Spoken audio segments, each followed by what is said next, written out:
Hey guys, how you doing out there? It's Mike here at Boneyard Welding Fab. I posted up a little bit about kicking around the idea of doing a video series trying to help some of you younger guys, less experienced guys that have this metalwork as a hobby or trying to get into the fabrication trade.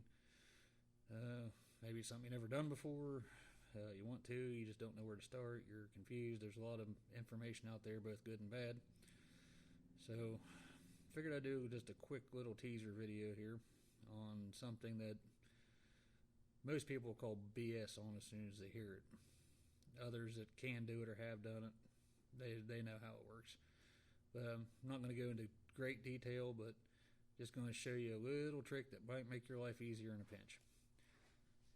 Okay, it is completely possible to weld aluminum without a spool gun. Just MIG welding. TIG, you don't even use any type of gun, you just use the TIG torch.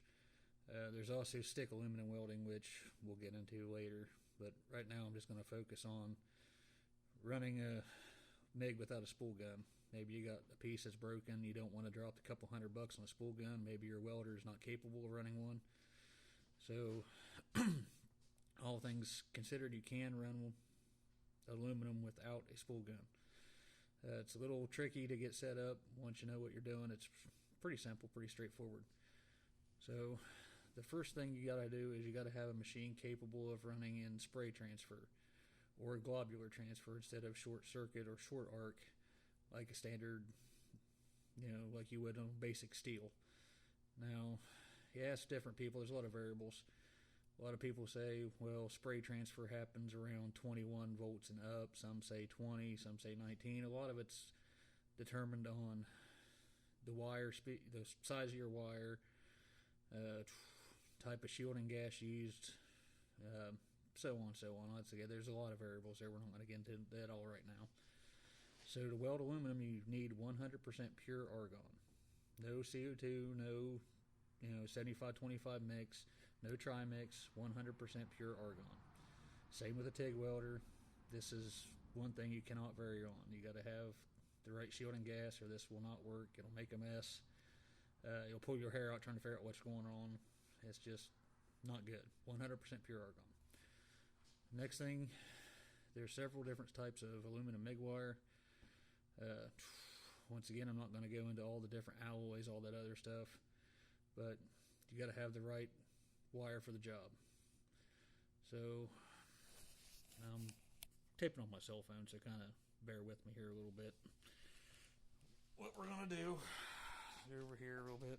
Shop's dirty. It always stays dirty here. We work here, so everyone's like, oh my God, your shop's dirty. Well, that's progress. That's money. So here's what we're running. I'm using Everlast 221. I'll try to get in here and get a shot a little bit here better. Like I said, I'm running 204. I'm running 20 volts, 415 inches a minute on wire feed speed.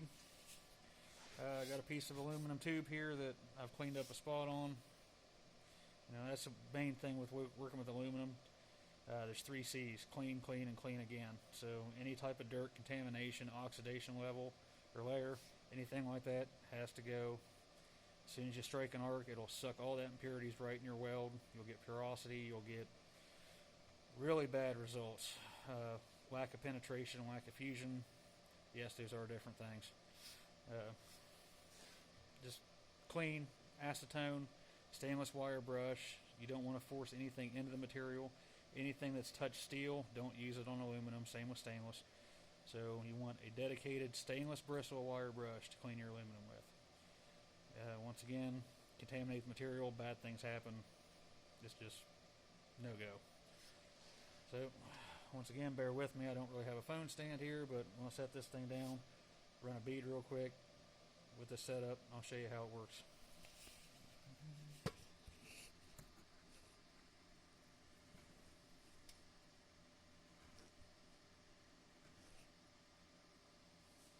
There, I think that ought to be good enough. So here's my piece of scrap aluminum tube. Spot I cleared off. I'm going to grab my hood real quick, get my gloves on, and get to it.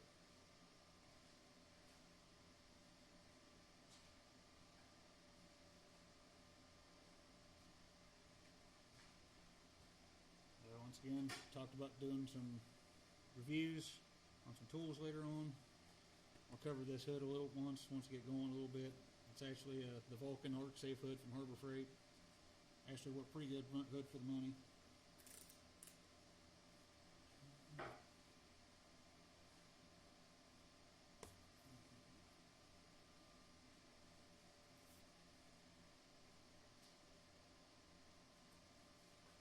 Alright, standard MIG gun, standard lead, hooked to my welder, aluminum wire, 100% pure argon.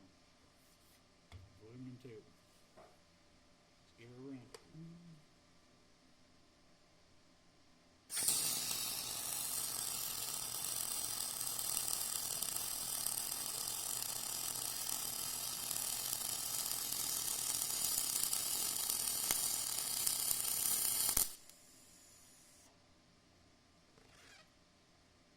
Okay. And always with aluminum, you get some soot and everything like that. It's to be expected, especially when you're running MIG. Once again, stainless wire brush.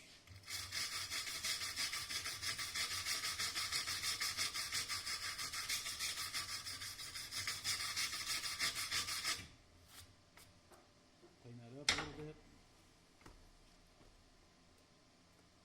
Take all that off. And as you can see, we have nice aluminum bead there. Not my best work, but it's definitely passable. Usually get that little bit of a crater there at the end with aluminum. It's kind of tricky to get out, especially when you're running MIG, because you can't really throttle back the voltage like you can with the TIG. So best way I found to do that is just go right back over it real quick, give it a little blip, fill that little crater in just a tad bit. So once again, it can be done. You'll also see this, it's cold out here. I mean, it's December in Ohio, southern Ohio at that, so I'd say we're probably hovering around the high 30s, to mid 40s, no higher than that. You can tell Carhartt, beanie, everything else. So once again, it's kind of hard to show this, but you can see front of this bead where I started is humped up a little bit more than the back side. That's temperature in your material. It's usually a good idea to preheat aluminum when you can. Not always mandatory or needed, but a lot of times with heavier stuff it's a good idea, especially when it's cold out like this, like it is today, because everything out here is ambient air temperature. So once again, straight run on cold aluminum, and aluminum is very susceptible to temperature. So you can tell where the bead's humped up where I started. The material's cold. Everything else, as it runs farther and farther along, material heats up, it starts feathering out some more. If I preheated that, wouldn't have that issue going on so much. But given a pinch, your typical hobbyist, it's still passable. Professional grade stuff, you want to preheat. But like I said, this is mainly aimed at the guys here that are, well, I shouldn't say just guys, girls, both of you.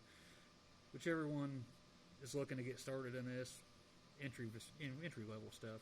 There's plenty of guys out there doing more advanced things. I'm wanting to focus more on the people that are thinking about starting this up, but they may feel a little overwhelmed, they may feel lost, don't have a whole lot of guidance over their shoulder. So, but this is just a little quick teaser video, some of the things I want to try to cover. So, till next time, thanks.